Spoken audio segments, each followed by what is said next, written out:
சென்னை மயிலாப்பூரில் உள்ள 7 சப்தஸ்தான சிவன் கோவில்களில் இரண்டாவதாக ஸ்ரீ தீர்த்தபாலீஸ்வரர் கோவில் உள்ளது.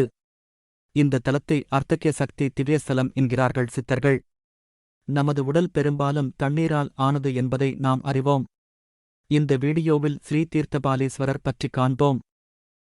நம்ம சேனல்ல இன்னும் நீங்க சப்ஸ்கிரைப் பண்ணலையா? அப்போ மறக்காம சப்ஸ்கிரைப் பண்ணிட்டு பெல் நோட்டிபிகேஷன் ஆல போட்டுக்கோங்க. அப்போதான் நம்ம சேனல்ல வர அடுத்த வீடியோஸ் உங்களுக்கு வரும். வாங்க வீடியோக்குள்ள போலாம்.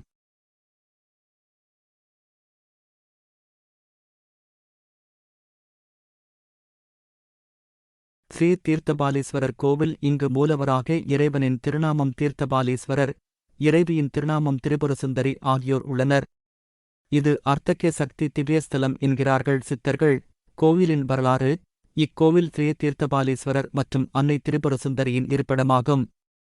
பழங்காலத்தில் இக்கோவிலில் இருந்து அருகில் உள்ள கடல் வரை 64 புனித தீர்த்த குளங்கள் இருந்தன. மாசிமாத தீர்த்த நீராட்ட விழாவின் போது கடலுக்குள் 7 சிவாலயங்களில் இருந்து எழுந்தருளும் சுவாமிகளில் தீர்த்தபாலீஸ்வரருக்குத்தான் முதல் தீர்த்த வைபவம் நடைபெறுவதால் இந்த ஈஸ்வரருக்கு தீர்த்தபாலீஸ்வரர் என்ற திருநாமம் ஏற்பட்டது.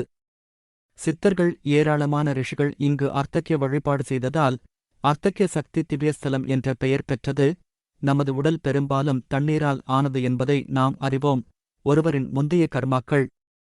ஸ்ரீ காரணீஸ்வரரின் அருளால் இந்த உடல் உருவானதற்கான காரணத்தை அறிந்து அவரது தரிசனத்திற்காக இந்த உடலை ஸ்ரீ தீர்த்தபாலீஸ்வரரின் கோவிலுக்கு கொண்டு செல்கிறோம்.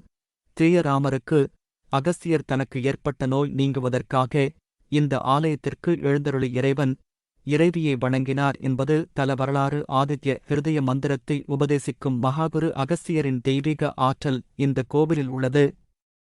அர்த்தக்ய வழிபாடு மற்றும் ஏழைகளுக்கு திரவ வடிவில் உணவு, குலாப் ஜாமுன், பாயசம், பங்கம் போன்றவை வழங்குவது இக்கோவிலில் சிறந்த வழிபாட்டு முறைகள். கோவில் தரிசன நேரம் காலை 6:30 முதல் மதியம் 11 மணி வரை, மாலை 5 மணி முதல் இரவு 9 மணி வரை. முகவரி 55 டாக்டர் நடேசன் சாலை, சுதந்திரா நகர், டிரிப்ளிகேன், சென்னை, தமிழ்நாடு 600014. கோவிலோட லொக்கேஷன். கோவிலைப் பத்தின புல் டீட்டெயில்ஸ் டிஸ்கிரிப்ஷன்ல கொடுத்துருக்கோம், போய் செக் பண்ணுங்க. மறக்காம லைக், ஷேர், சப்ஸ்கிரைப் பண்ணுங்க.